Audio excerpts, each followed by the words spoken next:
Good wishes to all of you. India's Ancient Past, Chapter 31 from Ancient to Medieval Audiobook. Social crisis and agrarian changes. The central factor that eventually transformed ancient India society into a medieval society was the practice of land grants. How did this practice begin on a large scale? The character state that the givers, mainly kings, wanted to acquire religious merit, and the receivers, mainly monks and priests, needed the means to perform religious rites. However, the practice really came into being because of a serious crisis that affected the ancient social order. The Varna society was based on the producing activities of the peasants, who were called Vaishyas, and of the laborers, who were called Shudras. The taxes collected by the royal officers from the Vaishyas enabled the kings to pay salaries to their officials and soldiers, reward their priests, and purchase luxury and other articles from merchants and rich artisans. However, in the 3rd 4th centuries and Domini, a deep social crisis described as Kali Yuga in the Puranas afflicted this system. Contemporary Puranic texts complain of a situation in which the Varnas or social classes had discarded the functions assigned to them. The lower orders attempted to arrogate to themselves the status and functions of the higher orders. In other words, they refused to pay taxes and provide free labor. This led to Varna Samkara, Varna Samkara or intermixture of social classes. Varna barriers were attacked because the producing masses were oppressed with heavy taxes and impositions and were denied protection by the kings. The state of affairs is known as Kali Yuga in the Puranic passages of the 3rd 4th centuries. Several measures were adopted to overcome the crisis. The almost contemporary law book of Manu advises that the Vaishyas and Shudras should not be allowed to deviate from their duties, and this may have led to coercive measures. However, a more important step to meet the situations was to grant land to priests and officials in lieu of salaries and remunerations. Such a practice had the advantage of throwing the burden of collecting taxes and maintaining law and order in the donated areas on the beneficiaries, who could deal with recalcitrant peasants on the spot. The practice could also bring new lands under cultivation. Moreover, by implanting Brahmanas in the conquered tribal areas, the tribal people could be taught the Brahmanical way of life and the need to obey the king and pay taxes to him. Rise of landlords. Land grants became frequent from the 5th century Anno Domini. According to this, the Brahmanas were granted villages free from taxes which were collected by the king from the villages. In addition, the beneficiaries were given the right to govern the people living in the donated villages. Government officials and royal retainers were not permitted to enter the gifted villages. Up to the 5th century, the ruler generally retained the right to punish thieves, but in later times, the beneficiaries were authorized to punish all criminal offenders. Thus, the Brahmanas not only collected taxes from the peasants and artisans, but also maintained law and order in the villages granted to them. Villages were made over to the Brahmanas in perpetuity. Thus, the power of the king was heavily undermined from the end of the Gupta period onwards. In the Maurya period, taxes were assessed and collected by the agents of the king, and law and order were maintained by them. In the initial stage, land grants attached to the increasing power of the king.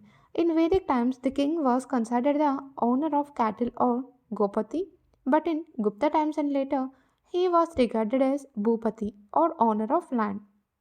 However, eventually land grants undermined the authority of the kings, and the pockets that were free from royal control multiplied. Royal control was further eroded through the payment of government officials by land grants.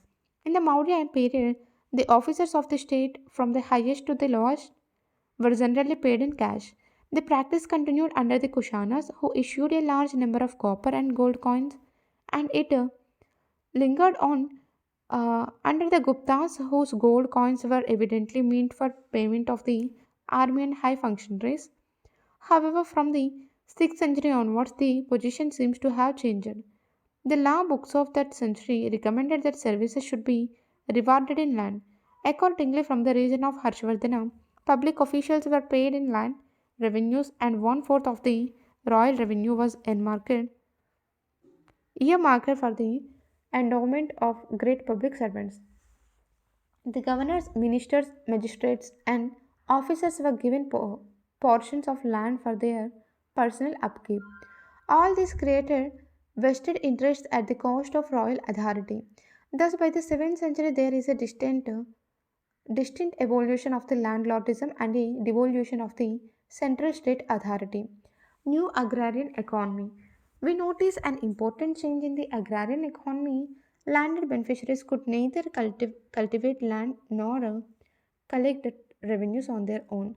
The actual cultivation was entrusted to peasants or sharecroppers who were attached to the land but did not legally own it. The Chinese pilgrim Aitzing states that most Indian monasteries got their lands cultivated by servants and others. Husang San describes the Shudras as agriculturists, which suggests that they no longer cultivated land just as slaves and agricultural laborers, but possibly occupied it temporarily. This evidently happened in the old settled areas in North India.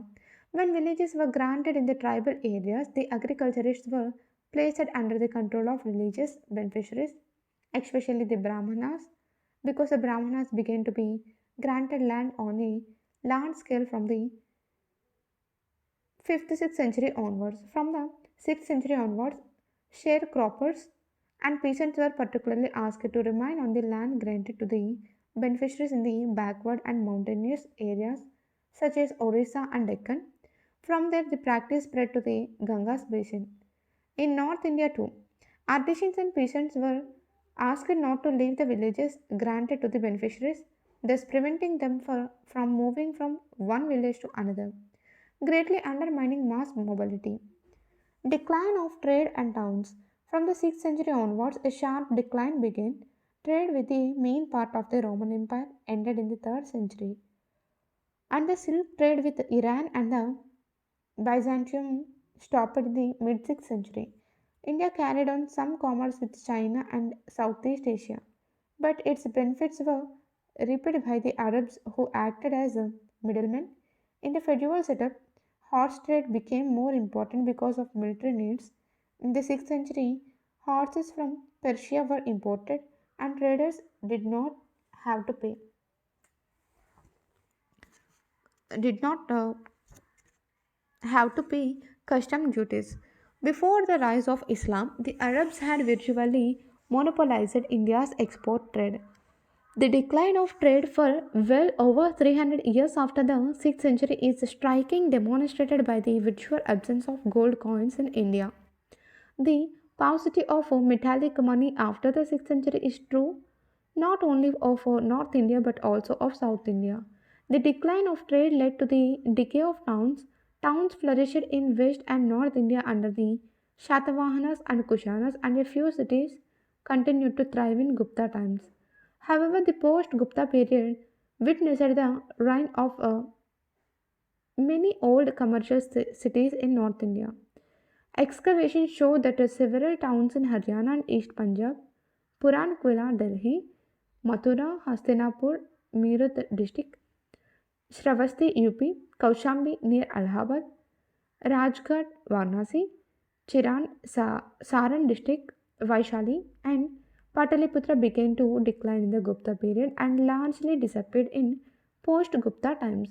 The Chinese pilgrim Husan Sang visited several towns considered sacred on account of their association with the Buddha, but found them virtually deserted or dilapidated on account of the restricted market for Indian exports. Artisans and merchants living in these towns flocked to the countryside and took to cultivation. In the late 5th century, a group of silk weavers from the western coast migrated to Mandasur in Malwa, gave up silk weaving and adopted other professions. On account of the decay of trade, and towns, the villages had to meet their needs of oil, salt, spices, cloth, etc. on their own. This gave rise this gave rise to smaller units of production, each unit meeting its own needs. Most merchants could have been cultivators, but some were appointed managers of land administration. Like temples and brahmanas, some merchants were also granted land by the king in Gupta and post Gupta times. In such cases, they directly looked after their land grants, but indirectly they looked after grants of lands of which they had been appointed trustees or managers. That is, land endowed on temples and monasteries. The role of the merchant as landlords was linked to the decline of trade in towns. Changes in the Varna system. From the 6th century onwards, some changes occurred in social organization. In the Gangetic Plains in North India, the Vaishyas were regarded as free peasants, but land grants created landlords between the peasants on the one hand and the king on the other, so the Vaishyas were reduced to the level of the Shudras. This modified the old Brahmanical order, which spread from North India into Bengal and South India as a result of land grants to the Brahmanas, brought from the north from the 5th 6th centuries onwards. In the outlying areas, there were largely two orders, Brahmanas and Shudras. Frequent seizures of power and land grants gave rise to several categories of landed people. When a person acquired land and power, he naturally sought a high position in society. He might belong to a lower Varna, but he was favored with generous land grants by his master. This created difficulties because, though economically well off, socially and ritually he was low. According to the Dharma Shastras, social positions had hitherto been largely regulated by the Varna system. The people were divided into four Varnas, the Brahmanas being the highest and the Shudras were lowest. The economic rights of persons were also determined by the Varna to which he belonged. So, some changes had to be made in a written text to recognize the position of the new landed classes. An astrologer of the 6th century, Varaha Mihira, prescribed houses in size that varied according to the Varna, as was the ancient practice, but he also fixed the size according to the grades of various classes of ruling chiefs. Thus, formally, all things in society were graded according to the Varnas, but now they were also determined by a person's possession of land. Though some law books allowed niyoga, levirate, or widow remarriage, these concessions were confined to the women of the lower orders. From the very outset, women were denied property rights, and immovable property could not be inherited by them. From the 7th century onwards, numerous castes were created. A Purana of the 8th century states that thousands of mixed castes were produced by the connection of Vaishya women with men of lower caste. This implies that the Shudras and untouchables were divided into countless subcastes, as were the Brahmanas and Rajputs, who constituted an important element in Indian polity and society around the 7th century. The number of castes increased given the nature of the economy in which people could not move from one place to another. Although people living in different areas followed the same occupation, they became divided into subcastes in relation to the territory to which they belonged. In addition, many tribal people were admitted into Brahmanical society on the basis of land grants given to the Brahmanas in the aboriginal tracts. Most of these people were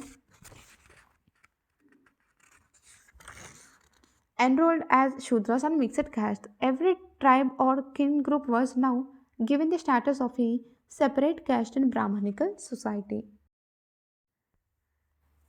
Rise of regional identities. Around the 6th 7th centuries, there began the formation of cultural units which later came to be known as Karnataka, Maharashtra, Orissa, Rajasthan, Tamil Nadu, etc. The identity of the various cultural groups is recognized by both foreign and Indian sources. The Chinese traveler Husain mentions the several nationalities. The China text of the late 8th century noticed the existence of 18 major peoples or nationalities and describe the physical features of 16. They reproduce samples of their language and say something about their character. Vishyakadatta, an author of about the 9th century, speaks of different villages inhabited by peoples different in customs, clothing, and language. Since the 7th century, a remarkable development takes place in the linguistic history of India, the birth of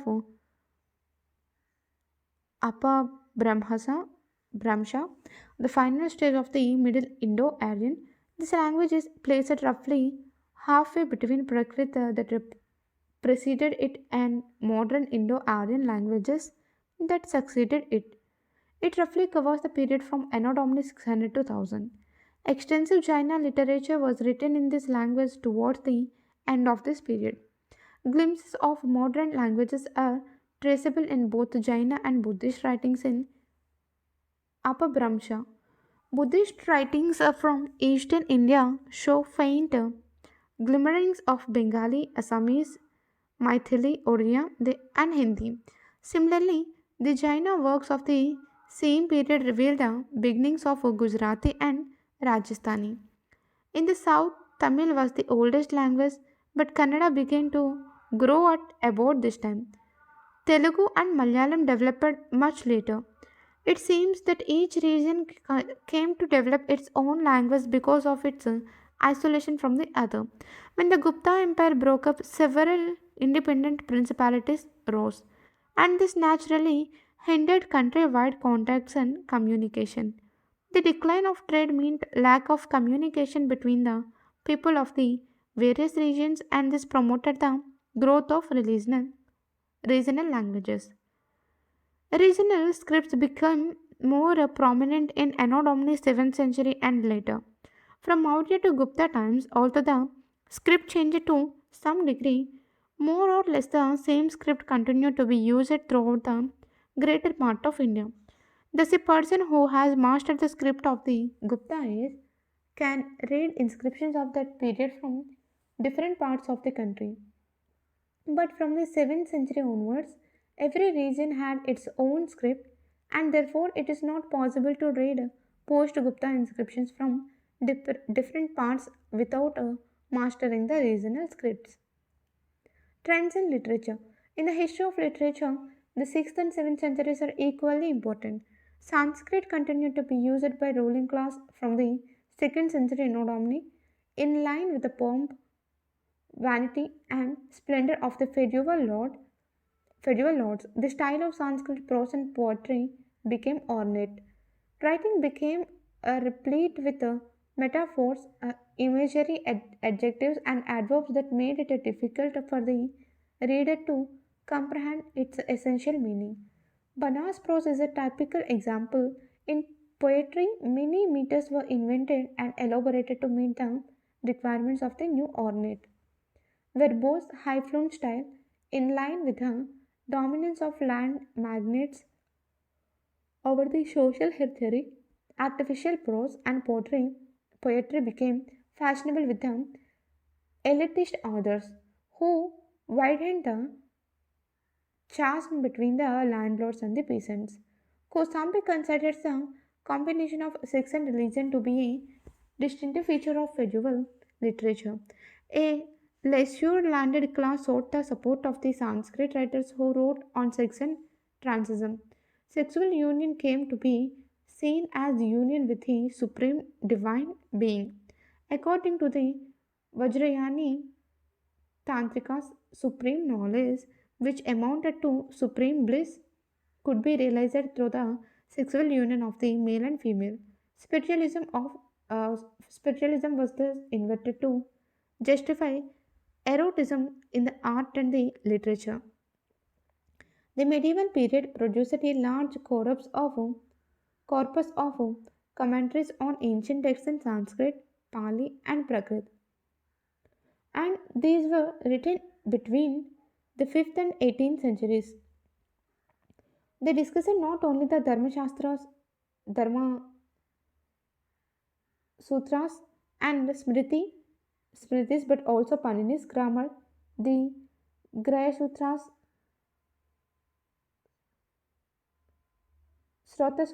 Sutras, and medical and philosophical texts. Commentaries on the Pali texts are called Atthakatha, and those on Prakrita texts Karni, Bhasya, and Niryukti. This literally greatly strengthened the authoritarian trend in intellectual life seeking to preserve the state and Varna based patriarchal society and to adapt it to new situations. Several law books were also composed between Anno Domini 600 and 900. In order to make themselves acceptable, some of the lawgivers called themselves Vradhamanu or Brahat Parsara.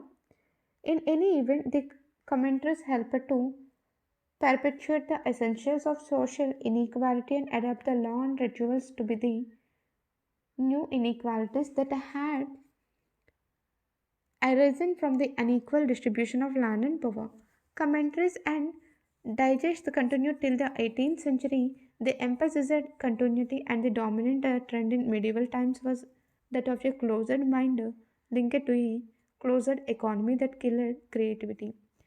The divine hatchery in sculpture and the construction of temples, every region began evolving its own style from the 7th, 8th centuries onwards. South India, in particular, tended to become the land of stone temples. Stone and bronze were the two principal media for the representation of deities, and bronze statues began to be manufactured on an impressive scale. Although they figured in substantial numbers in the Himalayan territories, they predominated in South India. In the south, they were used in Brahmanical temples, and in eastern India in Buddhist temples and monasteries. Although the same gods and goddesses were worshipped throughout India, people of every region portrayed them in their own way. We notice increasing divine heraldry in post Gupta times. The various divinities began to be arranged according to grade in the pantheons, just as society was divided into unequal classes based on ritual, landed property, military power, and the like. So, too were the deities divided into unequal ranks. Vishnu, Shiva, and Durga figured as supreme deities, presiding over many other gods and goddesses who were placed in lower positions as retainers and attendants. The supreme deity in the pantheon was depicted in the largest size and the subordinate deities in comparatively smaller sizes. The pantheons suggest that the deities worshipped by the various tribes and lower orders were forcibly absorbed into the divine hierarchy. We find the practice of worshipping Brahma, Ganapati, Vishnu, Shakti, and Shiva, called the Panchadeva or five divinities. The chief god Shiva or some other deity was installed in the main temple, around which four subsidiary shrines were erected to house the other four deities. Such temples were known as Panchayatna, Panchayathana. The Vedic gods Indra, Varuna, and Yama were reduced to the position of Lokapalas or security gods. The early medieval pantheons give us a good idea of the divine hierarchy based on worldly hierarchy. In many of them, the supreme mother goddesses was represented in a dominating posture in relation to several other deities. We find such pantheons not only in Shaivism, Shaktism, and Vaishnavism, but also in Jainism and Buddhism, where gods were depicted and placed according to their position in the hierarchy. The monastic organization of the Jainas, Shaivites, Vaishnavites, and others was also divided into about five ranks. The highest rank was occupied by the Acharya, whose coronation took place in the same manner as that of a prince, with the Upadhyaya and Upasaka occupying lower positions. The Bhakti cult. From the 17th century onwards, the Bhakti cult spread throughout India and especially in the south. Bhakti meant that people made all kinds of offerings to the god in return for which they received the prasada or the favor of the god. This implied the total surrender of the devotees to their god. This practice is comparable to the complete dependence of the tenants on the landowners.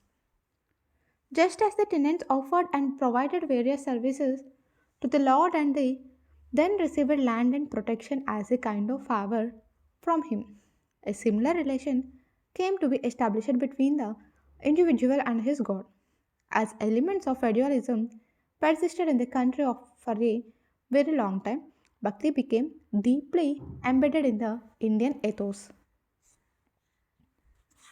Tantrism, the most remarkable development in India in the religious field from about the 6th century onwards was the spread of Tantrism. Like the Bhakti cult, Tantrism can also be seen in the context of socio economic changes. In the 5th 7th centuries, many Brahmanas received land in Nepal, Assam, Bengal, Orissa, central India, and the Deccan. And it is at about this time that tantric texts, shrines, and practices came into being. Tantrism admitted both women and Shudras into its ranks and laid great stress on the use of magic rituals. Some of the rituals may have been in use in earlier times, but they were systematized and recorded in the Tantric text from about the 6th century onwards. They were intended to satisfy the material desires of the devotees for physical possessions and to cure diseases and injuries suffered by them. Tantrism obviously arose as a consequence of the large scale admission of the Aboriginal peoples in Brahmanical society. The Brahmanas adopted many of the tribal rituals, charms, and symbols which were now officially compiled, sponsored, and fostered by them. In the course of time, these were distorted by the priests to serve the interest of their rich patrons. Tantrism permeated Jainism, Buddhism, Shaivism, and Vaishnavism. From the 7th century onwards, it continued to hold ground throughout the medieval age. Many medieval manuscripts found in different parts of India deal with Tantrism and astrology, and the two are completely intermixed. Summary. On the whole, the 6th and 7th centuries evidence some striking developments in polity, society, economy, language, literature, script, and religion. During this period, the dominant features of ancient India life were making way for those of medieval time. Taken together, these changes herald the transition to a different types of society and economy dominated by the landlords who now stood between the state and the peasants. They ran the administration that had hitherto been managed largely by officers appointed by the state. This development was similar to what happened in Europe where landlords acquired effective authority from the 6th century onwards. Following the fall of the Roman Empire, both the Roman and Gupta empires were attacked by the Hunas, but the consequences were dissimilar. So strong was the pressure of the Hunas and other tribes on the Roman Empire that independent peasants were compelled for self preservation and protection to surrender their freedom to the lords. The human inventions of India did not lead to such a result. Unlike Roman society, ancient Indian society did not employ slaves in production on any scale. In India, the principal burden of production and taxation fell on the peasants, artisans, merchants, and agricultural laborers, who were placed in the categories of Vaishyas and Shudras. We find signs of revolt against this system, which made it difficult for the state officials to collect taxes directly from the producers. Therefore, land began to be granted on a large scale to remunerate various functionaries. The earliest grants were made to the Brahmanas and temples just as they were made in Europe to the church. Both India and Europe show a clear trend of decline in artisanal and commercial activity. After the 6th century, in the 5th 6th centuries, towns as a whole decayed in both India and the Roman Empire. Both India and Europe witnessed agrarian expansion, which gave rise to many rural settlements. In India, this was promoted by the practice of land grants. The emergence of landlords as a powerful class became a conspicuous feature of the socio-economic and political landscape after the end of the ancient period in both Europe and India. Whether they held land for religious or other purposes, the landlords played the key role in shaping the codes of society, religion, art and architecture, and literature in India from the 7th century onwards. End of the chapter chronology. Anno Domini, 2nd century Sanskrit continued to be used by the ruling class. 3rd century, end of the trade with the western part of the Roman Empire. 3rd to 4th century, the Kali Yuga social crisis. 5th century, land grants frequent. The ruler retained the right to punish thieves up to this century, but later passed it to on the beneficiaries of land grants. A group of silk weavers from the western coast migrated to Mandasore in Malwa and adopted other professions. 5th to 18th century, the period of commentaries in Sanskrit, Pali, and Prakrit. 5th to 6th century, land grants created landlords and vaishyas. Peasants were virtually reduced to the status of Shudras. 5th century, towns generally decayed in both India and the Roman Empire. 6th century, the law books recommended land grants for services. The silk trade with Iran and the Byzantium ended. Varaha Mihira prescribed both Varna and property based house sizes. Origin and spread of Tantrism open to both women and Shudras. Ornate Sanskrit prose and poetry. Regional units began, which later came to be known as Karnataka, Maharashtra, Odisha, Rajasthan, Tamil Nadu, etc. 600 to 900, the decline of trade for 300 years suggested by the virtual absence of gold coins. 7th century, the key role of the landlords in shaping society, religion, art and architecture and literature in India from this century. Paucity of metallic money in both North and South India. Proliferation of caste Rajputs became an important element in India polity and society. Buddhist writings from eastern India provide glimpses of the beginnings of Bengali, Assamese, Maithili, Oriya, and Hindi. Jaina Prakrit works provide glimpses of the beginnings of Gujarati and Rajasthani. Kannada began to grow, Telugu and Malayalam developed much later. Lack of communications promoted regional languages. From this century, every region began to have its own script and the Bhakti cult spread throughout the country. 7th to 8th century, in a sculpture and the construction of temples, every region came to evolve its own style from this time. 8th century, Jaina texts refer to the existence of 18 major peoples or nationalities. 9th century, Vishakadatta speaks of different regions inhabited by peoples with various religions, languages, and apparel. Thank you.